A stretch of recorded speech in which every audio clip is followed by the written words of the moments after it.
tayo, mamimili tayo ngayon ng sabon kasi wala tayong sabon. Myself, ngayon lang ako ulit mag-video kasi nabisi ako ng mga slight lang. O kaya tinamad, hindi ako tinamad, wala lang talaga ako mabili. So ngayon, video ko na lang. Namimili ako ngayon.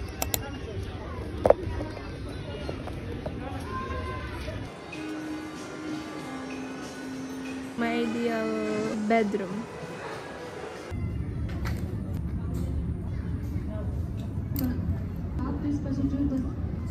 Staff announcement of customer service.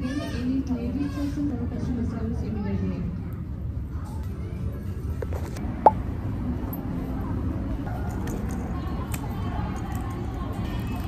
$7.20 na lang. Dating 24.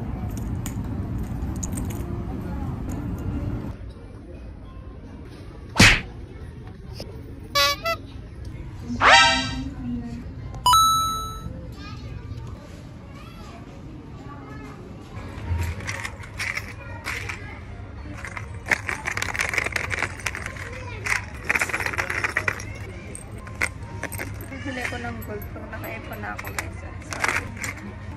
So, dalawang unicorn.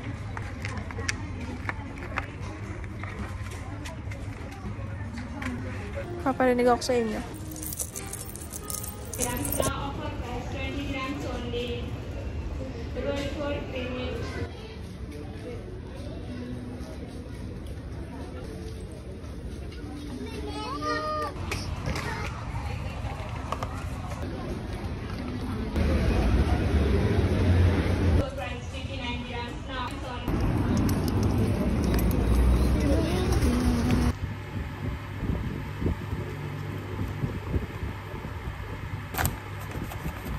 Bigay natin na. Sama ko sa yung service.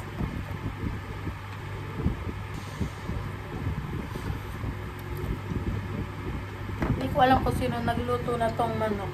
Parang chicken pastel, pero hindi ko alam kung ano. Pero ang sarap. Ilang araw ko nang inuulam.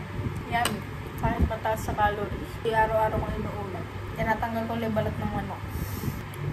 Yung salmon din masarap. Luto na natin. Favorite ni Abby to eh. Sinigang na salmon. Favorite niya kasi ito yung lagi pinabibili ng kanyang padre. Simula 7 hanggang 9:30 nasa mall ako. Tapos nakalimutan kong bumili ng pinaka-importanting gamit ni Abby. Panty liner niya. Biruin mo 2 oras ako doon. Nakalimutan ko. Kailangan mo na akong binili. Nang binili ko lang yung Pampers, yung panglaba, tsaka yung sabon. Yun lang. Nakalimutan ko pa ito as ako naglalakad doon.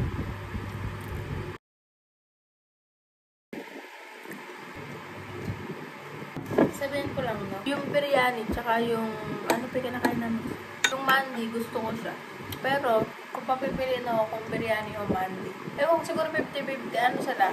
Parehong, masarap. Kasi yung biryani, parang mas matapang yung, niya, spices. So, gusto ko yun. Kasi, ako eh. Basta, mahilig ako sa spices.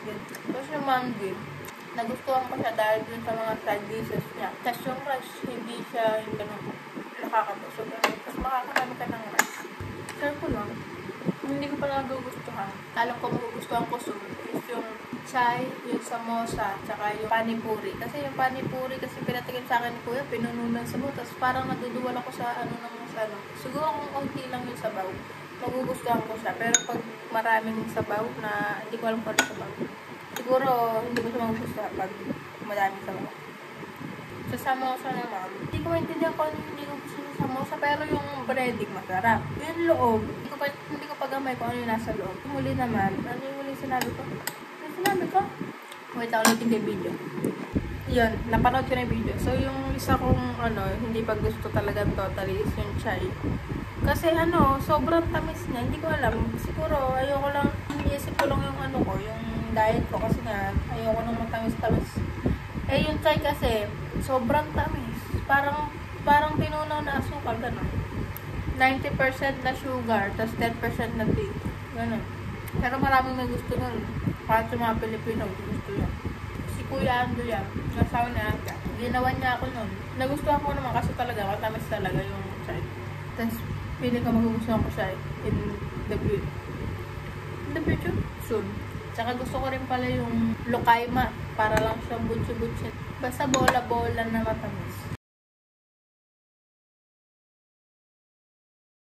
Nakalimutan ko pala sabihin. Tapos na ako kumain. And kakapanood ko lang ng graduation video ni Eugene, surprise. And nakakaiyak. Iyakin ka. May papakita ko. Sa gabi na eh. Hindi ba yan cute? This is Katsay. Sophia. Megan. Danny. Lara. And Yuji. That's so cute. And then, yung ibang laman pa niyan is basta ibablog ko na lang sa susunod. Ito. My recipe book. So, mga ano lang siya. Recipe lang. Ano ma? Adobo, lumpia, prinsapen, leche plan. Yun lang.